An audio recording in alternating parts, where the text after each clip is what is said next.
Hola, ¿qué tal? Buenos días. Soy el maestro Baran Lara y el día de hoy vamos a hablar sobre un tema muy importante, ya que yo he visto la necesidad de las personas.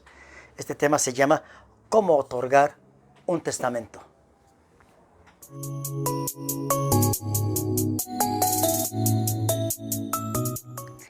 Nuestro tema de hoy se basa primordialmente en cómo debo otorgar un testamento, ¿verdad? Esto es un tema muy importante porque otorgar un testamento es la forma más segura, fíjense, para que la persona que decide hacerlo disponga de todos los bienes que posee, que ha logrado tener en vida, y dispone a quienes deben de pasar estos bienes. Entonces es algo muy importante, ¿verdad? De antemano déjenme decirles que es importante precisar esto. Se dice que por medio de un testamento, una persona dispone de los bienes de su patrimonio que ha obtenido en vida, pero esto a veces pudiera tener algún problema. ¿Por qué? Porque hay bienes que se rigen por otro tipo de derecho, que no es el derecho civil. Por ejemplo, hay bienes agrarios. Los bienes agrarios, como las parcelas, los solares o otros derechos agrarios, eh, se rigen por el derecho agrario. Y de tal suerte, las personas tienen que ir a las oficinas agrarias a realizar una lista de sucesores, donde estipulan quiénes van a adquirir sus derechos en materia agraria. También tenemos el patrimonio que consiste en las cuentas bancarias. Las cuentas bancarias se rigen por el derecho bancario, de tal suerte que cuando uno abre una cuenta, dice dentro del contrato que nombre beneficiarios, y uno nombra un beneficiario o dos beneficiarios, de tal suerte que cuando la persona fallece, ese beneficiario va al banco y le entregan el dinero sin ningún problema. Es decir, no hubo necesidad de hacer testamento, puesto que ese dinero, ese patrimonio, se rige por el derecho bancario. Esto es correcto. También pudiera haber otro tipo de bienes, como pudieran ser o derechos, como pueden ser derechos laborales o derechos de los afores u otros. Esos se van a regir por esa propia ley de la materia. Pero bueno, me voy a referir en este caso a los bienes de derecho civil, a, a los bienes como son los bienes inmuebles, las casas, a los bienes muebles, como pueden ser joyas, obras de arte, maquinaria, vehículos, todos los bienes que son del derecho civil, ¿verdad?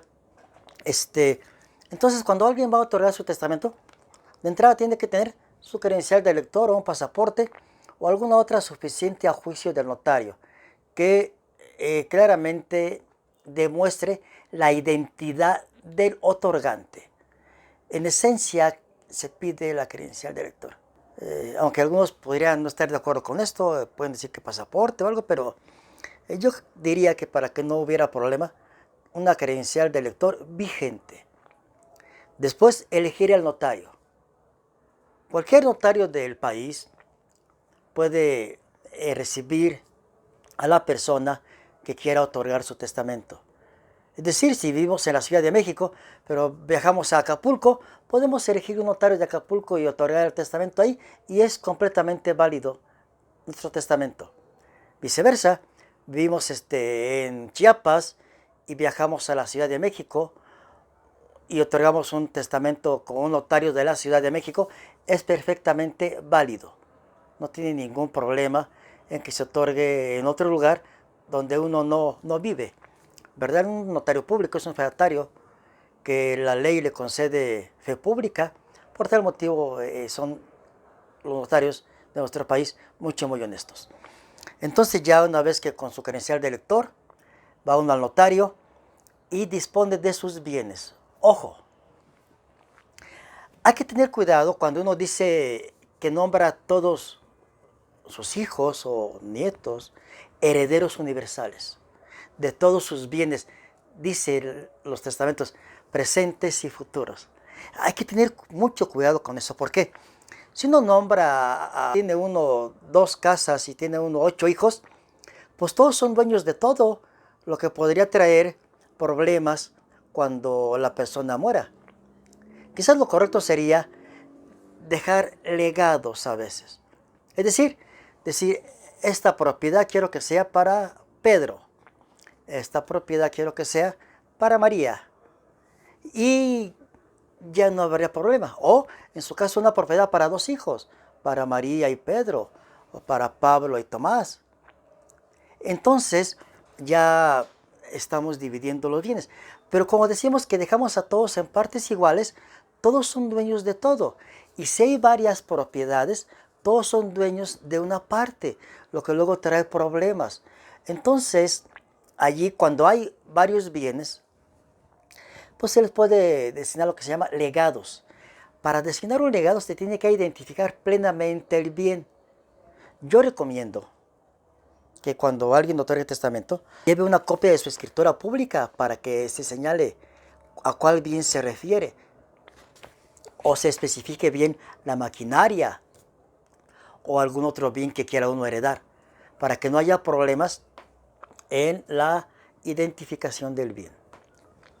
También a veces sugiero que uno precise bien el nombre del heredero con nombre completo y apellidos, puesto que hay familias que se repiten nombres de forma común. El abuelo se llama igual, el hijo igual, los nietos igual. Y a veces pudiera haber confusión, entonces hay que precisar muy bien a quién se refiere, ¿verdad? Entonces hay que precisar cómo vamos a designar a nuestros herederos. Si tenemos 2 hijos y una sola casa, a lo mejor ahí sí designamos como herederos universales a ambos en partes iguales, ¿verdad? No hay problemas. Pero tenemos que pensar muy bien cuando hay varios hijos y cuando hay varios bienes, antes de otorgar el testamento. Si tenemos duda, podemos ir con algún abogado o con el propio notario para tratar de evitar problemas futuros, ¿verdad? Entonces, en el testamento vamos a especificar cómo queremos que se repartan esos bienes o para quién queremos que sean. Pero ojo, es importante llevar el título o escritura para identificar el bien, o al menos una copia, y a veces pues el acta de nacimiento o una copia de la credencial para a quienes vamos a designar como heredero, para que no haya problemas en su identidad. Lo que sigue es que, bueno, el testamento es un acto unilateral de voluntad, donde el testador manifiesta de forma libre su voluntad. Es decir, no puede haber ningún intermediario. Y de hecho, yo aconsejo que siempre sea ante notario público. Y elija a los notarios públicos que ya tienen tiempo establecidos para saber que efectivamente se trata de notarios públicos. No vaya a llegar ahí un vival. Hay despachos de abogados o pseudoabogados que dicen testamentos. No tienen la facultad. Tenemos que ver un lugar que diga notaría pública, ¿verdad? Notaría pública, que ahí sea el nombre del notario. Y además lo podemos consultar en internet, en las listas de notarios del Estado de México, o de la Ciudad de México, o de la Ciudad de Puebla. Están los nombres de los notarios públicos validados por el Estado. Ellos son a donde tenemos que acudir. Y bueno, hay ocasiones que por las circunstancias personales del que va a otorgar, se requieren que vayan 2 testigos. Esto es, cuando es sordo y no sabe leer y escribir, cuando es ciego también, cuando no sabe leer y escribir, a veces requieren que vayan 2 testigos. Y cuando el notario lo solicite. Es decir, cuando de repente ya por la edad, no sé, tiene 70 años, dice, bueno, requiero que vengan 2 testigos, ¿verdad? Y hay ocasiones en que el notario, aparte de los 2 testigos, a veces pide un médico. Ojo, el autor de la sucesión está en pleno uso de sus facultades mentales, pero el notario pide un médico. Esto es importante, un médico, porque el notario se soporta ese otorgamiento del testamento con 2 testigos y un médico en determinadas circunstancias. Y aquí entra un tema que está siempre en debate, que dice, oye, pero si esa persona está privada de razón o tiene Alzheimer, pero tiene momentos de lucidez, ahí es donde debe otorgar el testamento. Ojo y cuidado, abogados y todas las personas. Sí se puede, si tiene momentos de lucidez, pero se tiene que pedir autorización a un juez para que lo examinen dos médicos en presencia del juez y se den cuenta que tiene lucidez, y después quizás ahí mismo ir el notario para que en presencia de los dos médicos del juez que ya determinaron su lucidez, ahora sí ante el notario público otorgue su testamento. No puede ser de que digan, fíjate que en el día tiene 2 horas de lucidez y es cuando lo llevo al notario. No se puede, no se puede. En algunos casos, un juez, seguramente en la mayor parte de casos de lo familiar, digo mayor parte de casos familiar porque hay ocasiones que un juez civil lleva también la cuestión de los juicios sucesorios.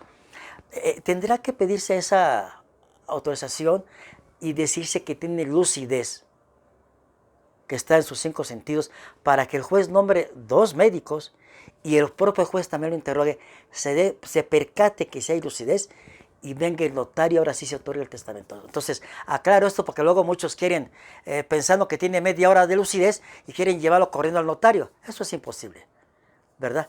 Entonces, hagan las cosas bien. Por favor, hagan su testamento cuando están en sus 5 sentidos. Designen bien a sus herederos. Dispongan bien de sus derechos y también de algunas obligaciones si tienen. Si tienen hijos menores, digan cómo se les va a dar los alimentos, en caso de que ellos no sean los herederos. También si los herederos son menores, a veces el juez, ahora ya con el nuevo Código Nacional de Procedimientos Civiles y Familiares, tendrá que hacer el inventario personalmente, personal del juzgado o del propio juez cuando hay menores involucrados, por seguridad de ellos, para que algunas personas no quieran abusar de estas personas. Entonces, vayan al notario público y otorguen testamento. Ojo, de preferencia que cuando vayan, aunque sea el mes del testamento del sistema económico, pero comparezcan directamente a la notaría y asesórense primero con el propio notario o con algún abogado honesto, alguna duda que tengan. De mi parte es todo. Terminamos esto, no sin antes recordar que un testamento es revocable. ¿Eso qué significa? Que si ya otorgué mi testamento y designé a Pedro de heredero, pero en 5 años ya no quiero que Pedro sea mi heredero, sino ahora quiero que sea María, sin ningún problema puedo ir a revocarlo. Y el testamento será válido siempre el último, mientras derogue todo el anterior, ¿verdad? Entonces es importante que sepamos que podemos otorgar testamento en cualquier momento que queramos, ya que, repito, es un acto personal, libre, unilateral, y si se hace con las formalidades de ley, garantizaremos que nuestros bienes pasarán en la forma en que estamos disponiendo de todo ello. Muchas gracias. Suscríbanse a YouTube, por favor, y seguiremos con temas muy importantes. Hasta luego.